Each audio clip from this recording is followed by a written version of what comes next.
అత్త తెచ్చిన కొత్త చీర కట్టానన్నది, మా అమ్మ తెచ్చిన మళ్ళీ పూలు పెట్టానన్నది, కోడి చేత ముట్టికాయ తింటానన్నది. నాన్న నాన్న నాకు కథ చెప్పవా? వెళ్ళి మీ అమ్మని అడిగమ్మా, నాకు చాలా పనుంది. అమ్మ అమ్మ నాకు కథ చెప్పవా? వెళ్ళి మీ నాన్నని అడిగమ్మా, నాకు చాలా పనుంది. నాన్నకు పనుందంటమ్మా. అవునా, నాకు తెలుసు, ఆయన ఎప్పుడూ ఇంతే, సీఎం కూడా అంత బిజీ ఉండరు.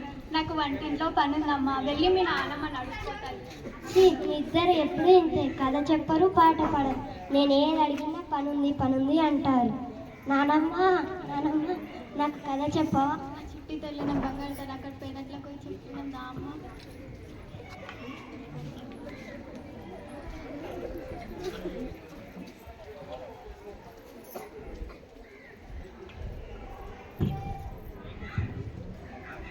ఏంటి పాచిపోయిన వాసన వస్తుంది? ఏం లేదండి, నిన్నటి ఉప్మా మిగిలితే పడేయడానికి వెళ్తున్నా.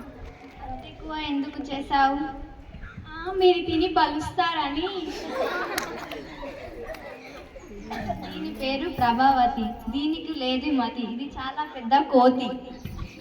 మీకు పగులుద్ది మూతి. అయినా ఇంత చేసి పడేసే బదులు ఆ ముసలిదానికి పెట్టొచ్చు కదా. అత్తయ్య అత్తయ్య, మీకోసం ఉప్మా చేశాను అత్తయ్య. లేకపోతే నీకోసం జీడిపప్పు లేచి వేడి వేడి ఉప్మా తెమ్మంటావా? ఈ వయసులో నువ్వు ఆ ఉప్మా తిని ఒలింపిక్ వెయిట్ ట్రిప్స్కి వెళ్ళాలా ఏంటి? సిగ్గు లేకపోతే సరే. ఏమండి? ఏంటి? నేను ఇంట్లో ఇంతమందికి చాకిరీ చెయ్యలేనండి. అంత పెద్ద పని ఏం చేసావే? మీరు పొద్దుననగా వెళ్తారు, పాప స్కూల్కి వెళ్తుంది, పొద్దున నుంచి సాయంత్రం దాకా నేను ముసల్దానికి సేవలు చేస్తూనే ఉండాలి. నేనేం చేయాలి? ప్రతి ఊర్లో ఉన్నాయి కదా అండి వృద్ధాశ్రమాలు, అక్కడెక్కడో చేర్చండి. చేస్తాను. వృద్ధాశ్రమమా అండి? ఆవిడ మా అమ్మ అండి. అనాథలు మాత్రమే చేర్చుకుంటారా? సరే,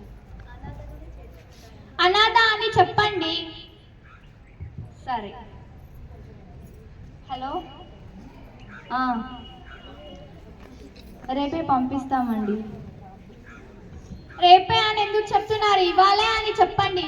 చిచ్చి, ఎలా చెప్పాలో కూడా తెలియదు. ఏంటి నాన్నమ్మని ఎక్కడికి పంపిస్తున్నారు?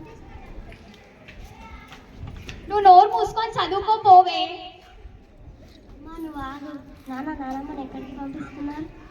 వయసు అయిపోయింది కదా అమ్మా, అందుకనే అనాశ్రమంలో చేర్చడానికి పంపిస్తున్నాము. అయితే నెంబర్ నాకు కూడా ఇవ్వాలి, మీరు కూడా ముసలికి అయ్యాక నేను కూడా అక్కడికే పంపిస్తాను.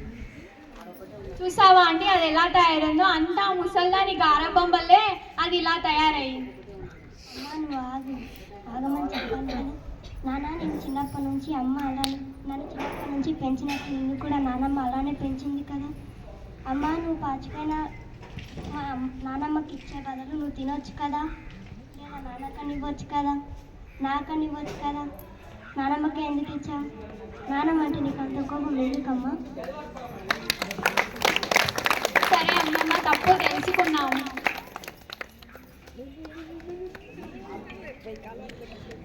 సారీ అత్తయ్య. సారీ అమ్మా. మా ముసలికి క్షమించేసింది లేవండి. మా ముసలికి బంగారు కొండ.